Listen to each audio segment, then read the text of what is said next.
Right.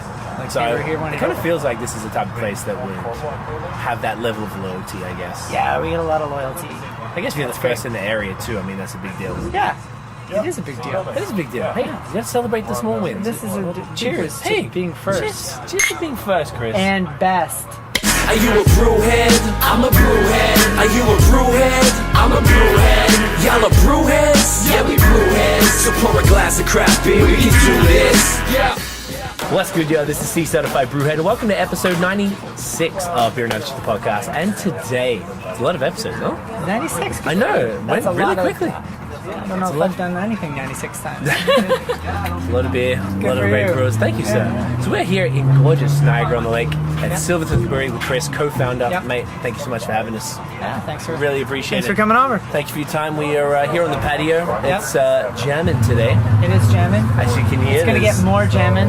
It's going to be interesting as the day goes. Yeah. So get used to the noise, people. That's right. So we have this, before we get into your beer story, because I am Sure. very curious, Yeah. maybe we'll start with the first beer. We have this Rainbow of... Rainbow of Deliciousness. Ooh, Yeah. that's a good episode name, Rainbow I'm of full of Deliciousness. them. Like So a walking it's tag, gonna be- like a walking tagline over here. Every 5 minutes. Tiff, write it down. That's gold. That's gold. I can see why you're the man in charge around here, That's mate. why I get paid. I don't get paid. You get paid the big but I bucks. should get You paid would. the big You bucks. should. We're going to take it to the board. All right, now that we're filming this stuff, We'll send it in the tape. visual and- proof. Yeah, right? There you go. Which one should we start with? We're gonna start with the wheat Fancy. beer, which is This bad boy, got yeah. it right here. Cheers. Cheers, man. Yeah, Pleasure. What's this one called? this is a Bavarian Breakfast wheat beer. Straight up, just what it is. Bavarian. Ooh, nice. Nice and zesty, if I may. It is zesty. Yeah, this was one of our originals. Oh, one of the OGs, okay. Yeah, Bavarian Breakfast wheat beer. breakfast wheat beer. Why is it a breakfast wheat beer?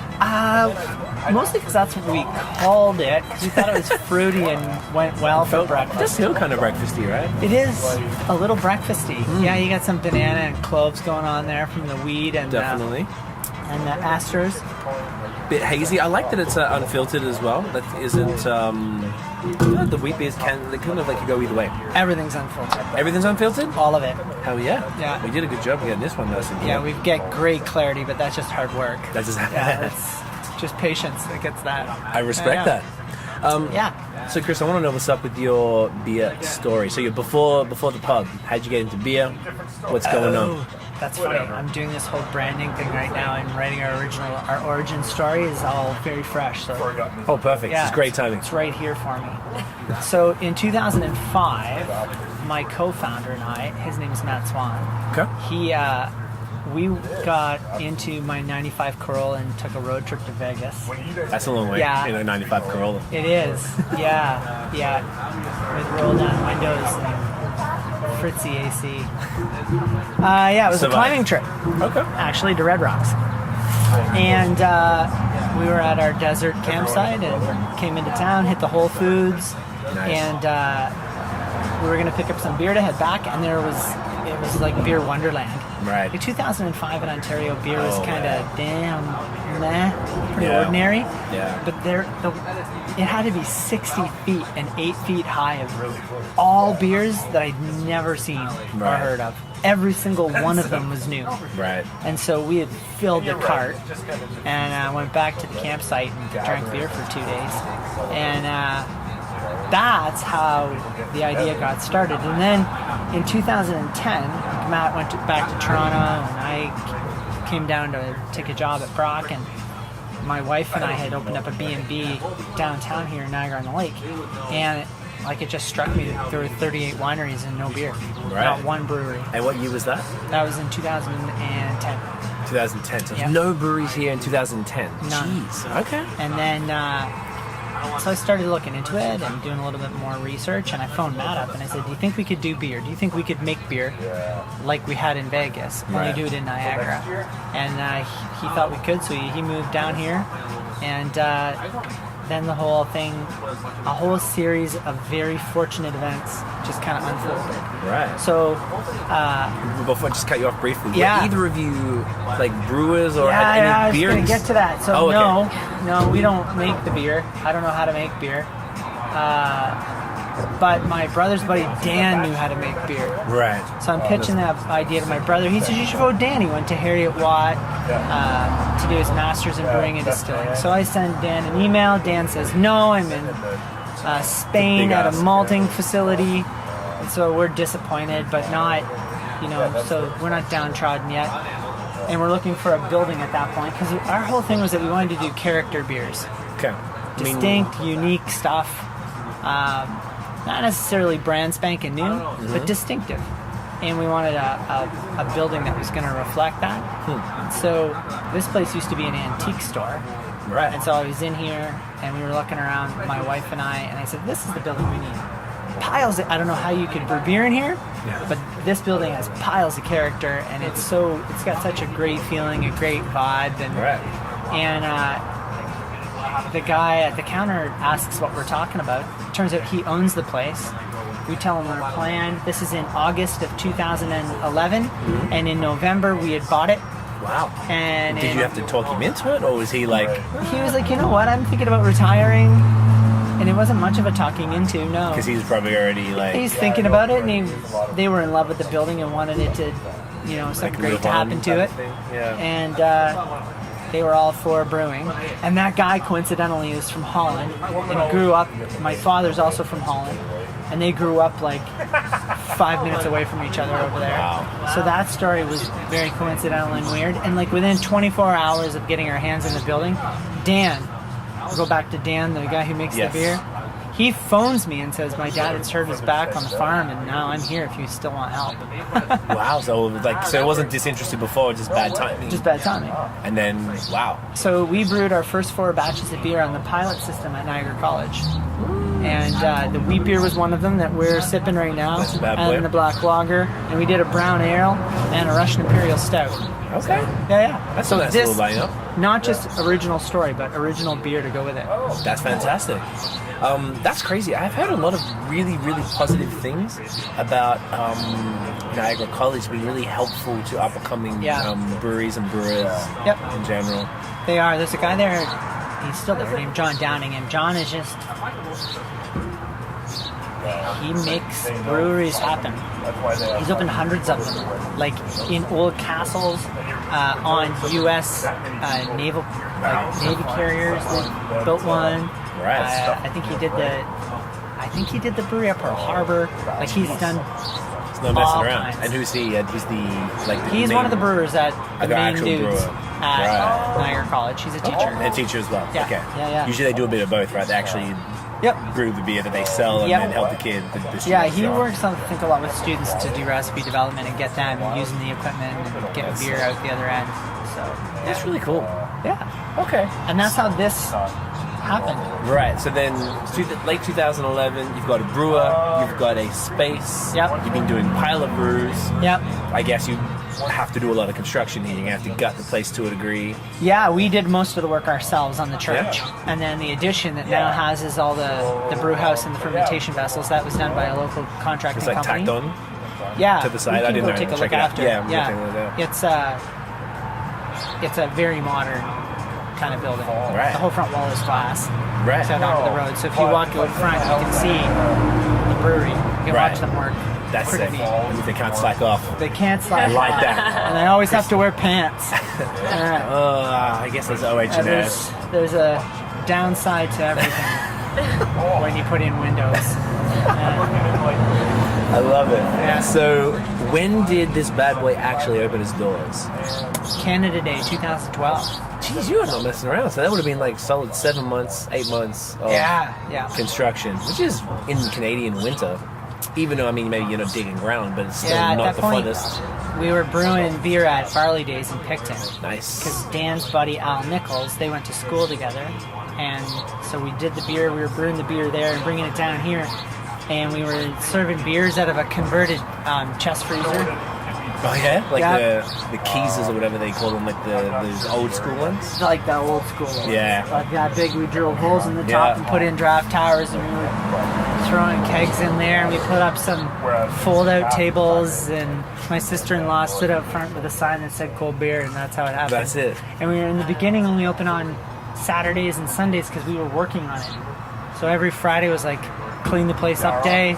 People would come over, and then on Monday we'd start tearing it apart again. And just keep working. But at least you're able to get enough open enough to get money in the And you know what? Local people, like, we still talk about those times because they participated in it. People are like, they would come specifically just to see what we got done that week. Wow. And drink beer. Do they still come through? Oh, yeah. Yeah? We've got people who were here on Canada Day. Right. Like So they were here when it kind of feels like this is the type of place that would have that level of loyalty, I guess. Yeah, we get a lot of loyalty. I guess if you're the first in the area too, I mean, that's a big deal. Yeah. It is a big deal. It is a big deal. Hey, you got to celebrate the small wins. This is a cheers to being first. Cheers to being first, Chris. And best. The best. We got all of this. It's like, I don't know, it's about 5 episode titles in the last few minutes. I know, it's a lot to write down. So if you hear something, which you will, I don't want to keep interrupting. We should record this. We should record this. It's not a bad idea. You never know what I might say. So then, okay, the place is open. Now, how did, I guess from then till now, how's that sort of been? What's changed? Oh my God. Like, I guess everything? What stayed the same? Be a shorter list. Maybe because they, you know what, they try to spread the wealth around. You know what's been the same all along is our commitment to the black lager. That really is a big deal for us. Yeah. Like, we brewed this beer, and obviously in Ontario. Just want to go next? Yeah, you want to try it next? Yes, sir. Because it's next because it's actually the next lightest. Right. Even Which color-wise. It blows people away still. Cheers. Oh, cheers, man. To the lightest, darkest beer you've ever had. Ever. We were actually in town. The one whenever I was telling when we came here and it was out the door, they couldn't get in. Yeah. So because people begged me, get the black lager, so I just came in, just grabbed the bottle, and It's a special beer. This is fantastic. It's so good. But that one I think that was probably the biggest leap we took, was to say, we're going to make a black lager, our flagship beer as a startup brewery. Right. It takes a lot longer to make a lager than an ale. Yes, it does. So now you can get fewer batches out. So economically, it creates more pressure and some more challenges. But we feel still that we're sitting on the eureka moments of beer, which don't happen very often. No. I mean, so I'm at the Commons Market at Fort George on Sunday, and they sell like vintage antique stuff. Okay. And we've got this beer and a watermelon grapefruit beer, and this retired couple comes up and they said, "What do you have that's light?" And I poured her some black lager, and I said, "That's what I have that's light." She said, "But it's black." She said, "No." She says, "It's dark." I said, "It's not dark. It's black. It's jet black." She's holding it up to the light. I'm like, you can't see. Sunlight will not come through. It's black. But it's super light and refreshing. Try it. If you're not into it, you don't have to buy it. I won't be offended. So she drank it and he drank it, and they ordered 2, and then they came back and had 2 more. Wow.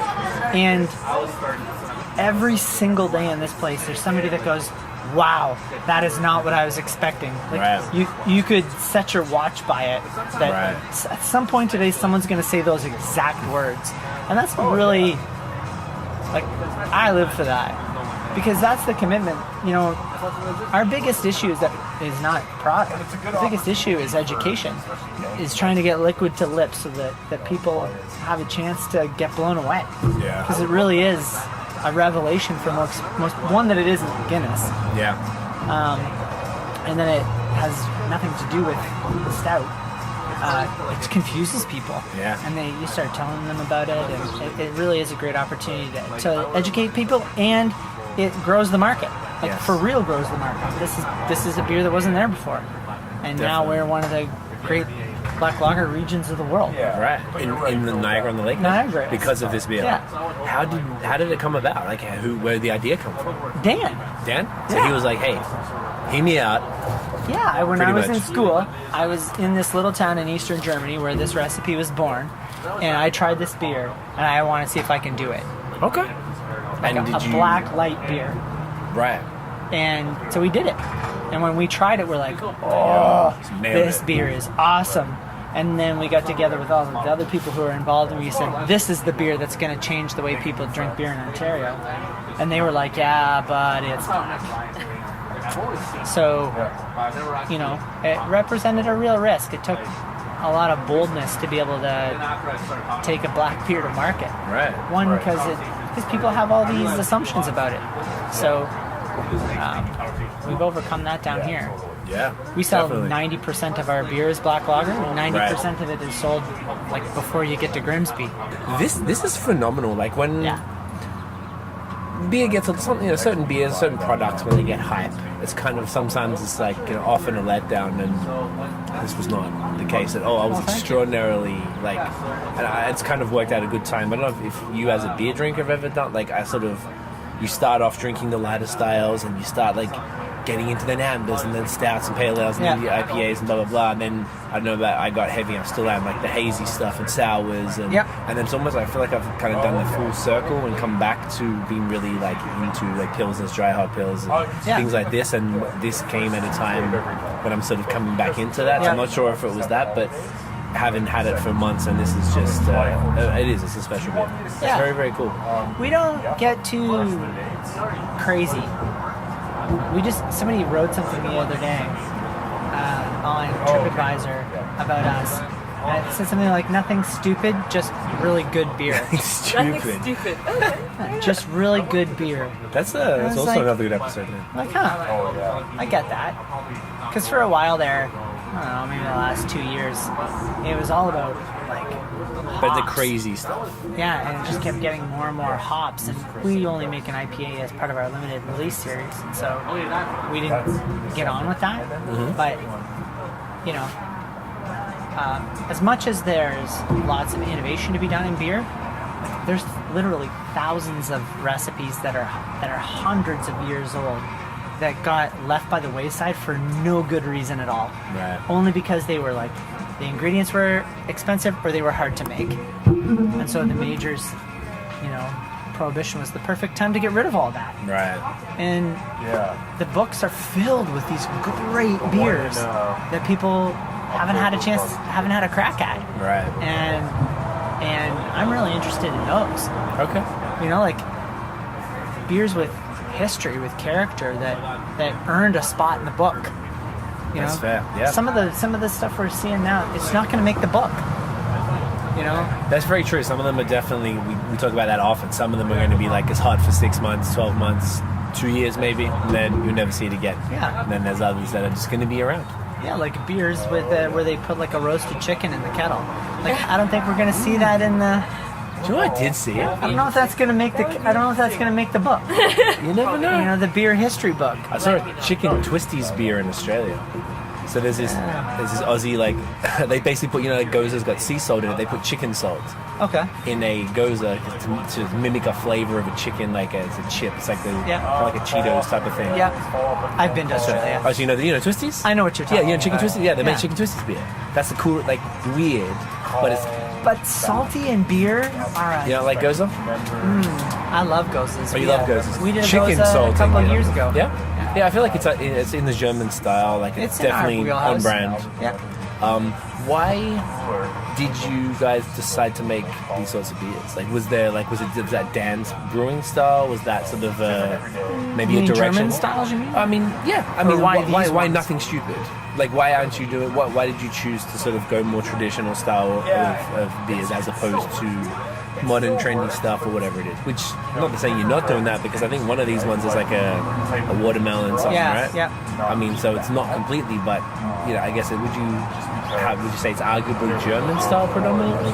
Yeah. Ish. It kind of has turned out that way.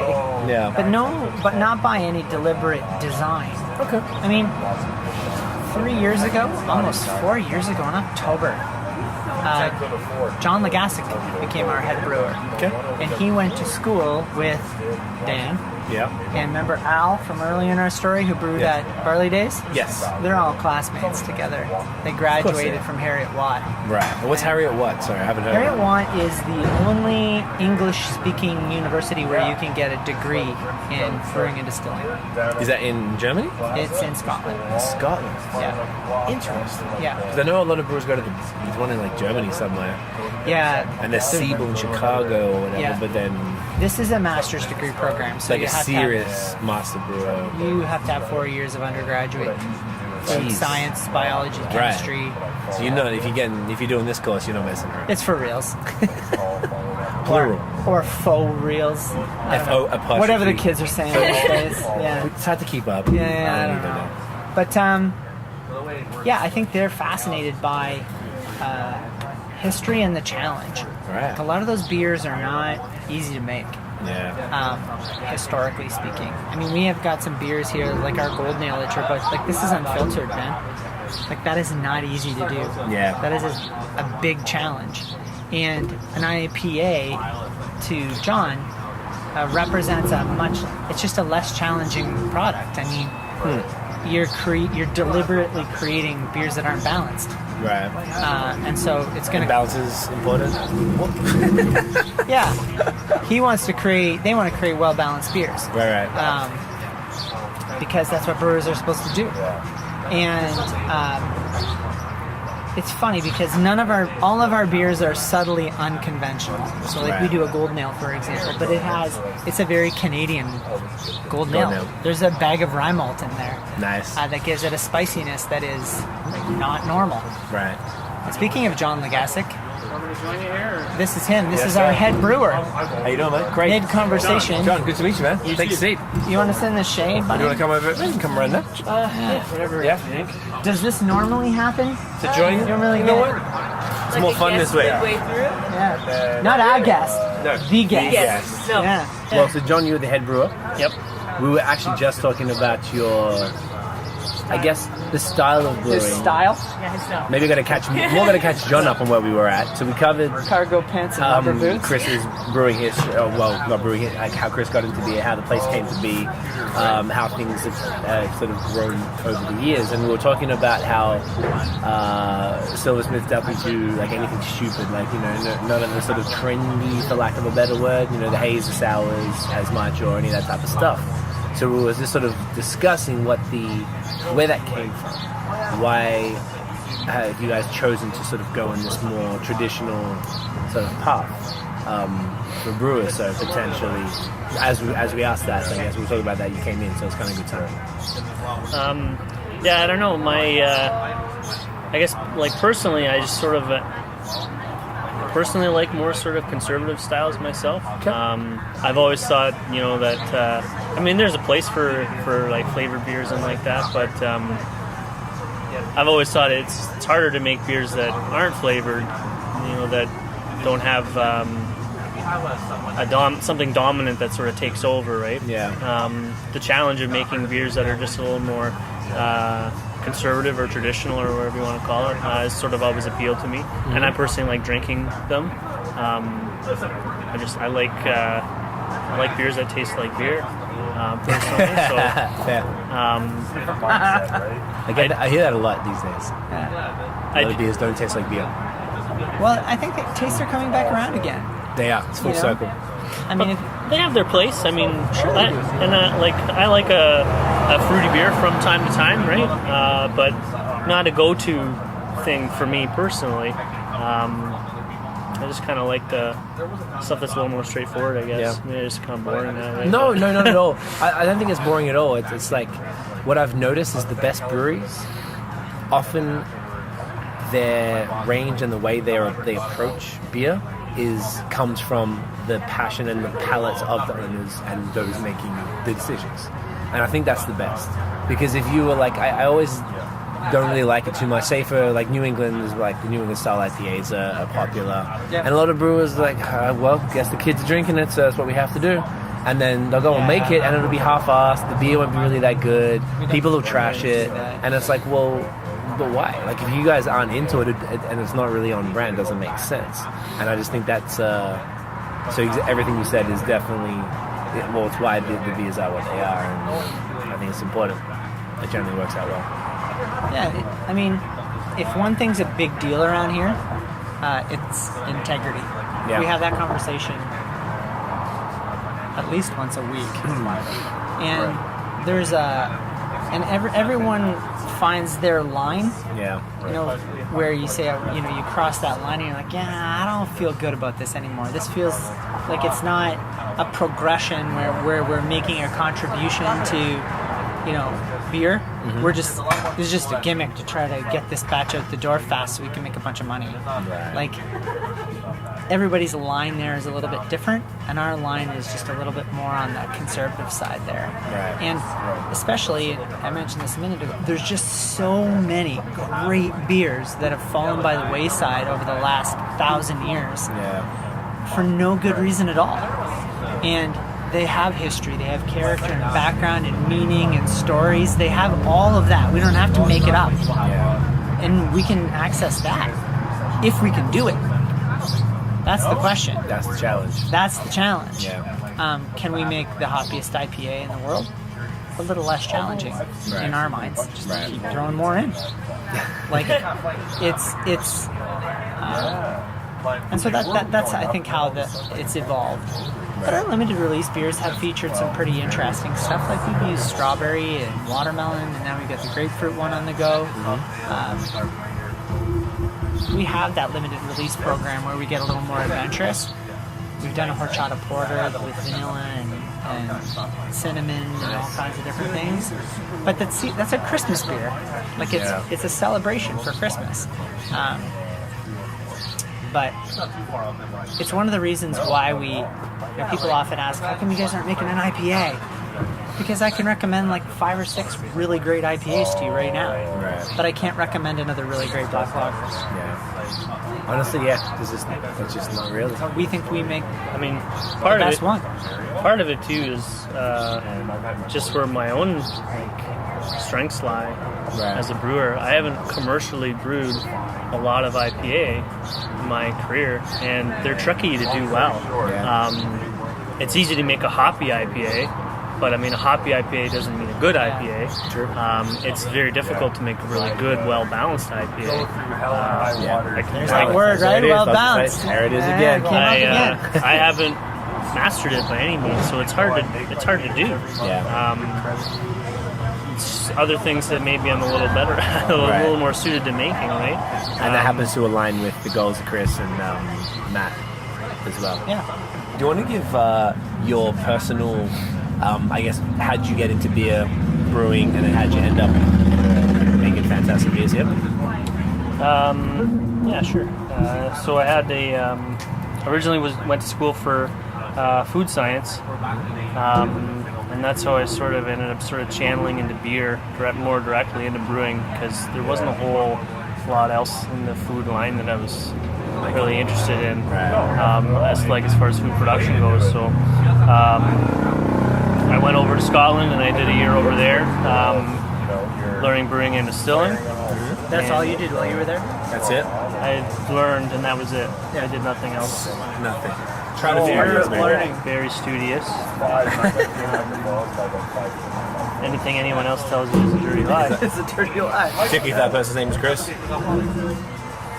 So when I came back from there, I moved up to Grey County. I worked at a microbrewery up there called Neustadt Springs. Oh yeah.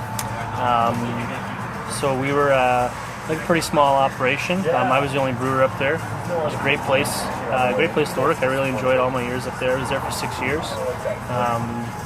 Big adjustment when I moved up there because it was a small place, town, by far the smallest place I'd ever lived. So where is it near?